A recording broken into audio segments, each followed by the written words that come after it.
സ്വർണ്ണവിലയിൽ ഇടിവ് ഗ്രാമിന് 830 രൂപ കുറഞ്ഞ് 13,890 രൂപയായിരിക്കുന്നു. പവന് വില 1,11,120 രൂപ എന്നതാണ്. പ്രദീപ് ജോസഫ് വിവരങ്ങളുമായിട്ട്. പ്രദീപ്, എന്താണ് പെട്ടെന്ന് ഇത്ര ഇങ്ങനെ എന്താ പറയുക റോക്കറ്റ് പോലെ കുതിച്ചിട്ട് പെട്ടെന്നൊരു ഇടിവ്?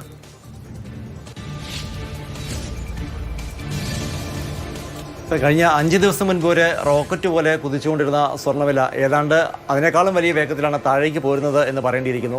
ഈ വലിയ ലാഭമെടുത്ത് മുന്നിൽ കണ്ടുകൊണ്ട് അല്ലെങ്കിൽ വലിയ തോതിൽ ലാഭം എടുത്തുകൊണ്ട് വൻകിടക്കാർ വിപണിയിലേക്ക് സ്വർണം വിൽക്കുന്നുണ്ട്. അതാണ് ഇത്തരത്തിൽ പെട്ടെന്നുള്ള ഒരു വിലയിടിവിന് കാരണമായി കാണുന്നത്. മാത്രമല്ല പല സാമ്പത്തിക വിദഗ്ധരും നേരത്തെ പറഞ്ഞിരുന്നതാണ് സ്വർണത്തിൻ്റെ വിലയിൽ കയറ്റിയിറക്കങ്ങൾ ഉണ്ടായേക്കാം. വലിയ തോതിൽ കയറിപ്പോകുന്ന വില വളരെ പെട്ടെന്ന് ഒരുപക്ഷെ താഴേക്ക് വന്നേക്കാം, വീണ്ടും കൂടിയേക്കാം എന്നത് മറ്റൊരു കാര്യം. എന്തായിരുന്നാലും കഴിഞ്ഞ 5 ദിവസത്തിനുള്ളിൽ ഏതാണ്ട് 18,440 രൂപയുടെ ഇടിവാണ് സ്വർണ്ണത്തിനുണ്ടായിരിക്കുന്നത്. അതായത് 28-ാം തീയതി 1,31,160 രൂപയായിരുന്നു ഒരു പവൻ സ്വർണ്ണത്തിന് വിലയെങ്കിൽ ഇന്നത് 1,11,120 രൂപ എന്നുള്ള നിലയിലേക്ക് മാറിയിരിക്കുന്നു. അതായത് 4-5 ദിവസം കൊണ്ട് ഒരു പവൻ സ്വർണ്ണത്തിന് 18,440 രൂപയുടെ വില ഇടിവാണ് ഉണ്ടായിരിക്കുന്നത്.